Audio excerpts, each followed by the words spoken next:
à Koya, c'est entre l'enseignant Baraz et Kuntia.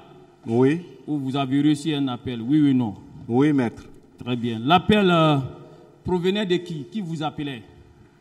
Le premier appel, c'était le chef d'état-major général des armées à l'époque, le général Oumar Sano. Général Oumar Sano.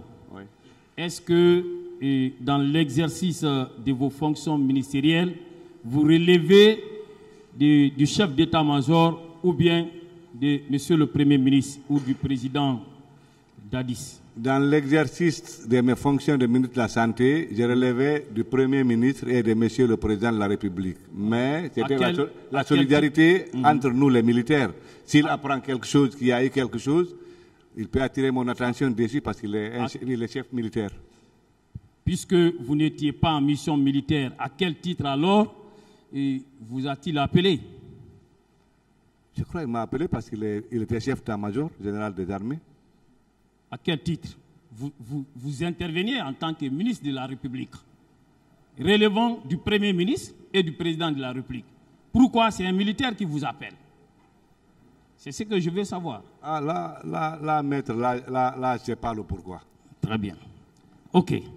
Vous dites que ces jours-là, après, quand vous avez rebroussé chemin, vous avez déposé les personnes qui étaient à bord de votre véhicule à Imbaya.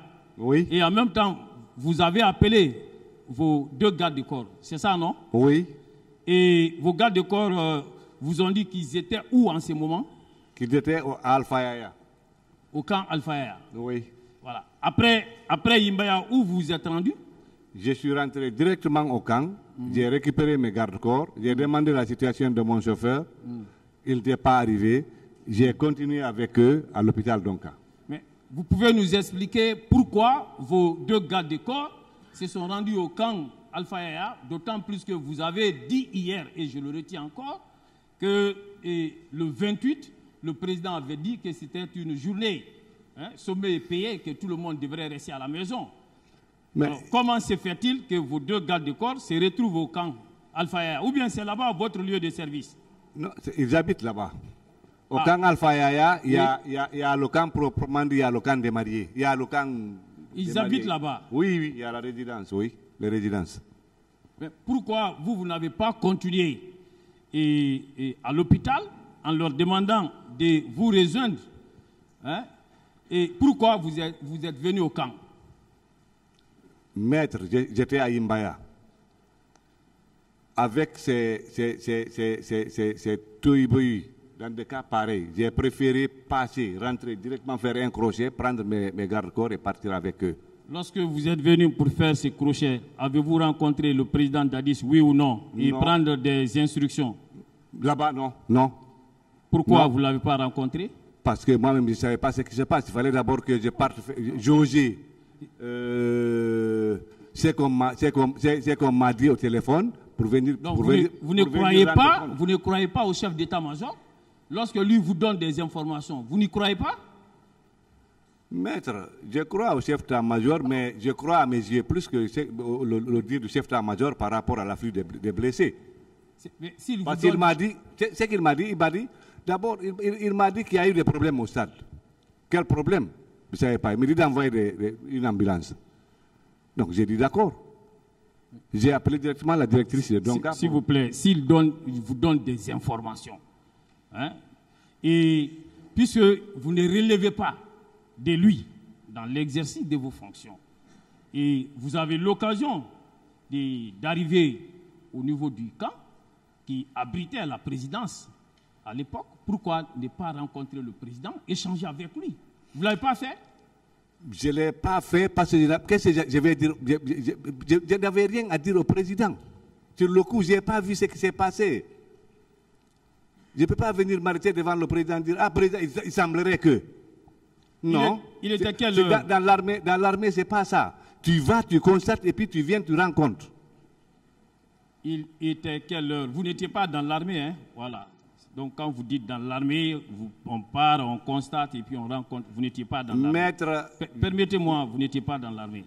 C'était à quelle heure quand vous arrivez au niveau du camp Alpha Yaya Diallo pour chercher vos 2 gardes du corps? C'était à quelle heure? Maître, d'abord, j'étais médecin colonel. Donc, je suis médecin et j'étais colonel de l'armée guinéenne. C'était aux environs, je crois, de 10h30, 11h. Je crois avoir répondu à cette question hier. 10h30, 11h. Je crois avoir répondu à cette question hier. Même si vous avez répondu, cela ne nous empêche pas de revenir sur ces questions-là pour permettre de vérifier Il n'y a pas de problème, la véracité de vos déclarations. Pas de problème, maître. Très bien. OK. Après là-bas, après le camp, Alpha Yaya Diallo, où vous êtes rendu? Après le camp Alpha Yaya Diallo, avec vos gardes du corps, où vous êtes rendu? Je suis allé à Donka. À Donka. Qu'est-ce que vous avez constaté à Donka? À Donka, arrivé à Donka, je suis rentré au service des urgences. J'ai vu des blessés, j'ai vu des professeurs, j'ai vu des médecins affairés pour prendre en charge ces blessés. Vous avez vu des blessés? Oui. Vous avez vu des professeurs, vos professeurs, vous l'avez dit. Oui. Et vous n'avez pas vu que la pharmacie de Donka était pillée? Non. Vous ne l'avez pas vu? Non. Donc, et c'était votre première fois de fréquenter cet hôpital? C'était la première fois? Maître, moi j'ai étudié à la faculté de médecine de Conakry. Je connais cet hôpital il y a longtemps. Et où se trouve, quel est l'emplacement de la pharmacie? Est-ce qu'on peut accéder à l'hôpital de Donka sans avoir vu la pharmacie? À l'époque des faits, la pharmacie, je crois, était à l'intérieur. Et jusqu'à présent, la pharmacie de Donka n'est pas à la rentrée de Donka. C'est le service des urgences qui est à la rentrée principale. Si cette pharmacie a été pillée, est-ce que cela pouvait passer inaperçu, monsieur le ministre, au moment des faits? Maître, ça pouvait passer inaperçu? Maître, si la pharmacie a été pillée, peut-être ça ne pouvait pas passer inaperçu. Sûrement, c'est parce qu'elle n'a pas été pillée que je n'ai pas vu. Puisque tout le monde a constaté ça, sauf vous qui étiez ministre. Moi, je n'ai pas vu. Qui étiez ministre au moment des faits, sauf vous, tout le monde l'a constaté. Qu'est-ce que vous cachez? Dites-nous la vérité. Maître, passe. Oui? La question. La question, c'est ça. Tout le monde a constaté ce que vous n'avez pas constaté. Qu'est-ce que vous cachez? Je ne cache rien, maître. Vous dites que en ces lieux, vous avez trouvé vos professeurs. C'était à quelle heure quand vous arrivez plus précisément au niveau de Donka? Au niveau de Donka, je crois que c'est 10h30, 11h. Je n'ai pas retardé. 10h30, 11h. 10h30, 11h. Bon. Maître, j'ai oublié la notion d'heure. Depuis hier aussi, je l'ai dit. Vous avez trouvé tous ces professeurs. Et ces professeurs-là, qui les a invités là-bas? Ils sont venus d'eux-mêmes? C'est leur métier qui les a invités là-bas, maître. C'est des professeurs. S'il y a une catastrophe, s'il y a des problèmes, c'est comme nous les militaires. Je vous ai dit hier, en cas de problème, le militaire se rend dans son unité directement ou bien il rallie la gendarmerie la plus proche. C'est comme nous les médecins. Si on apprend qu'il y a des problèmes comme ça, chacun rejoint son hôpital. Oui, quand ils sont venus, quelles sont les missions que vous leur avez confiées à chacun de ces professeurs? C'est de s'occuper des malades. De s'occuper des malades, c'est vague. Soyez précis, monsieur le ministre. Ils devraient faire quoi? Leur mission, c'est de s'occuper des malades. Prendre en charge les malades. Comment prendre en charge les malades? Comment? Expliquez-nous. Nous sommes des profanes. C'est vous qui êtes spécialiste. C'est vous l'expert. Bon, maître, je ne peux pas vous répondre ça ici parce que ici, ce n'est pas la faculté de médecine, s'il vous plaît. Monsieur Diaby, vous avez dit que professeur Hassan devrait s'occuper des corps. Vous l'avez dit ici, oui ou non? Oui. Très bien. S'occuper des corps, gérer les corps, ça veut dire quoi? En termes clairs. Puisque lui, c'est un médecin légiste. S'il doit s'occuper des corps, il devrait faire quoi? Bon. C'est lui le patron des morgues. C'est sa spécialité. Je ne peux pas expliquer ici ce qu'il va faire. Ça, c'est sa spécialité. Moi aussi, j'ai ma spécialité. Je ne sais pas comment on s'occupe d'un corps. Je ne sais pas. Ce n'est pas ma spécialité. Je ne suis pas médecin légiste. Je n'ai pas reçu cette formation.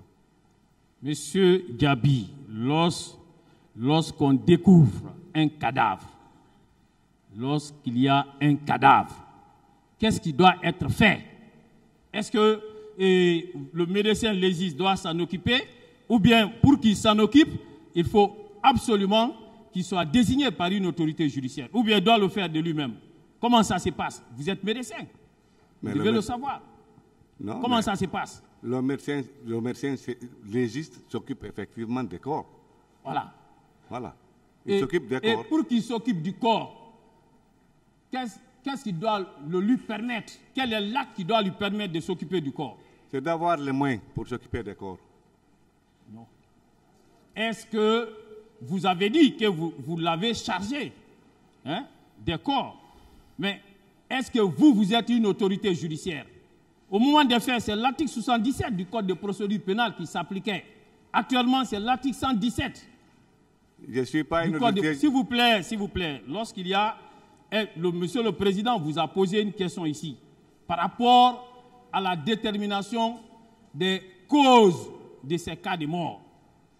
Si vous n'êtes pas un homme de l'art, vous devez désigner un expert. Mais quelle est la question, maître?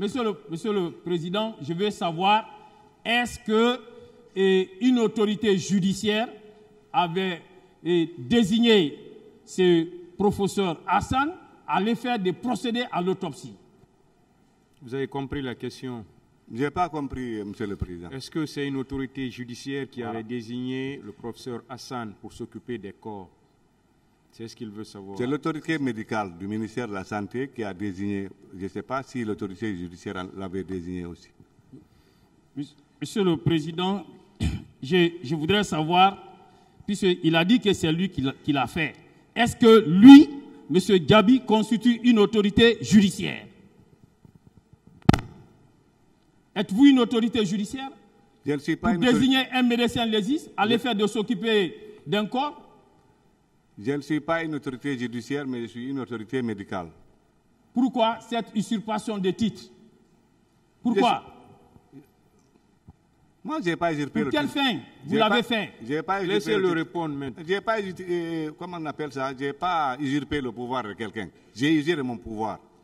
Et où sont les rapports qu'il a déposés, les rapports d'autopsie qu'il a irrégulièrement déposés parce qu'il n'a été désigné par aucune autorité judiciaire? Où sont ces rapports?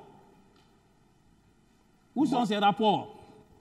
Quel rapport, maître? Bon, je n'ai pas le droit de vous poser une question, mais vous me faites rentrer. Moi, je n'ai pas ordonné à professeur Hassan. Il dit les rapports que le médecin légiste a fait. Monsieur le Président, le médecin légiste a fait ces rapports et tous ces rapports-là sont dans les archives du ministère de la Santé. Mais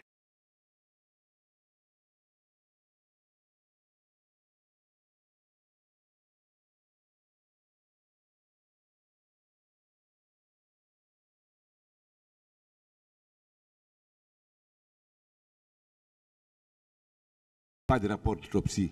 Et tous ces rapports-là sont dans les archives du ministère de la Santé. Est-ce que vous savez que lorsque vous cachez des documents qui sont nécessaires à la manifestation de la vérité, que cela constitue une infraction à la loi pénale? Vous le savez? Si je l'ai fait, oui, je le sais. Mais où sont ces rapports si vous ne les produisez pas? Où sont-ils? Il dit que c'est au ministère de la Santé, maître. Ok, Monsieur le Président.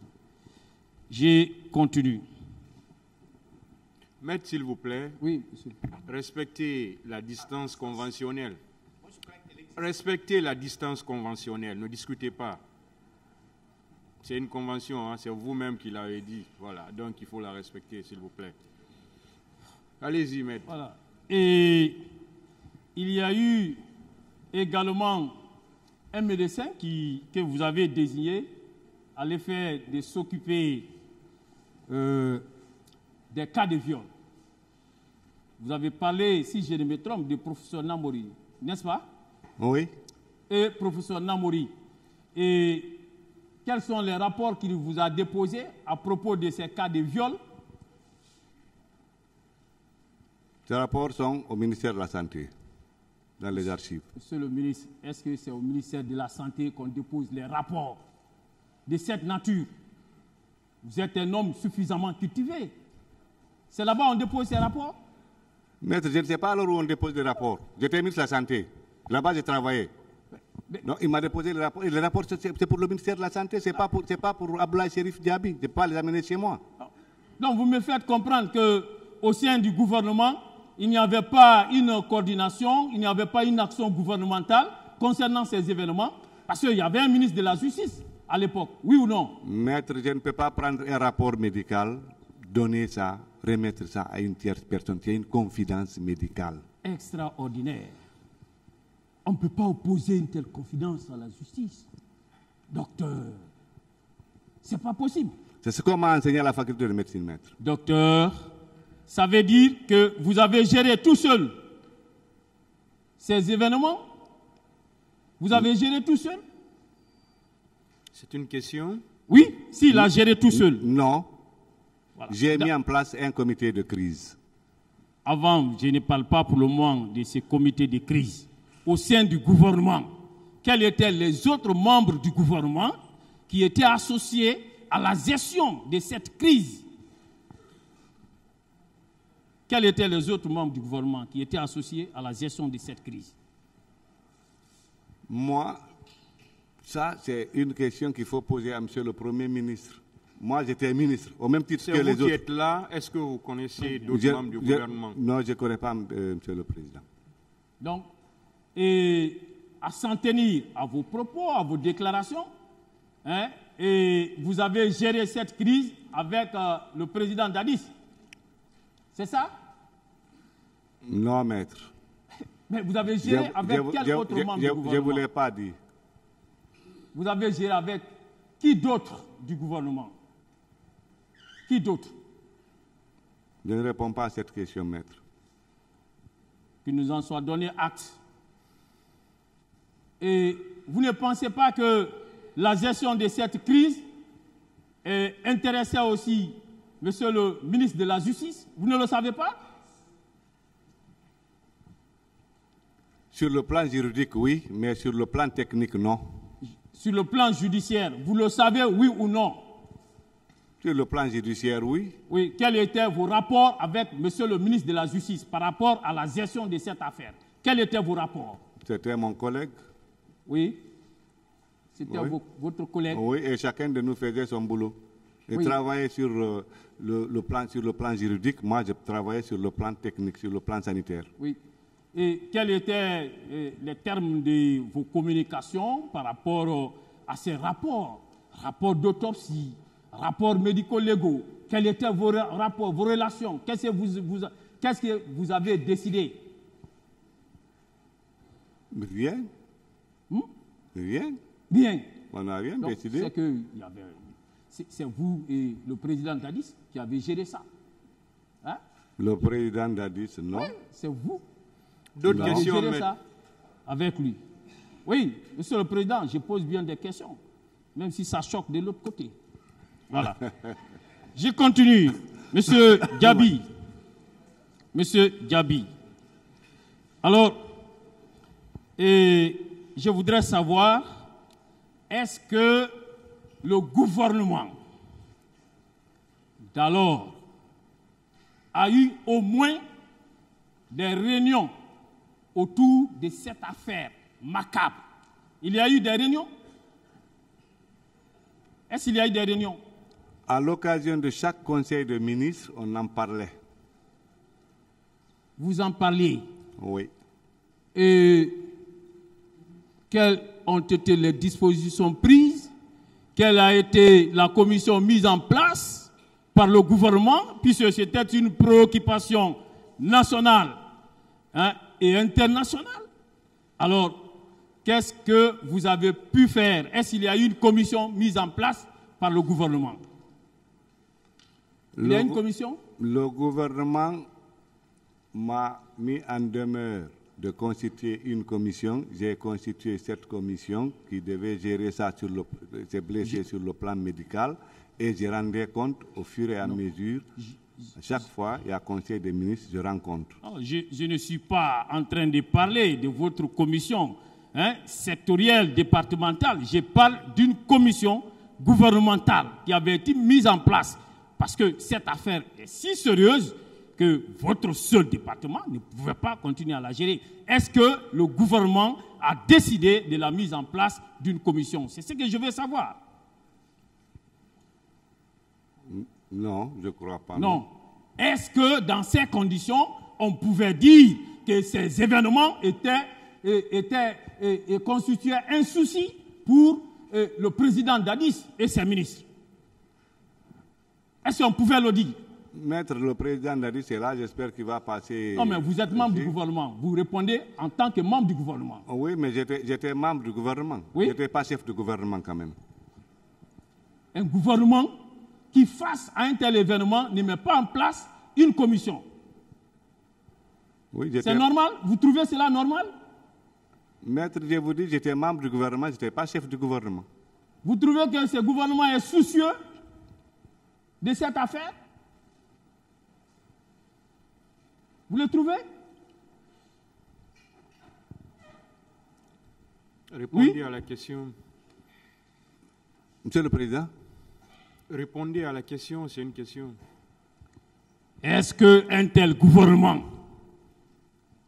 qui fait preuve d'indifférence face à la situation macabre que notre pays a connue, est-ce qu'un tel gouvernement peut-il être considéré comme un gouvernement normal, soucieux? Je ne réponds pas à cette question, maître. Merci. Il se trouve que ces jours-là, dans les environs de 14 heures d'abord, 14 heures, c'était à 14 heures, et un camion militaire a stationné, un premier camion militaire à 14 heures. Il y avait 22 corps à bord au camp Samori. Vous en étiez informé, oui ou non? Non.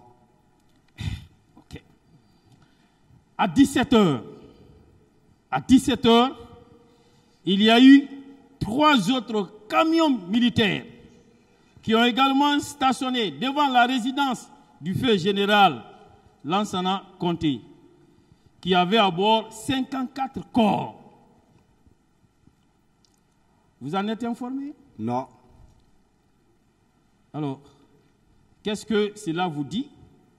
Si vous nous faites savoir que vous étiez chargé de gérer cette crise, et il s'avère qu'en dehors des 54 corps que vous avez reconnus ici, qui auraient été comptabilisés devant les hôpitaux, on vous dit qu'il y a eu d'autres corps en dehors des hôpitaux.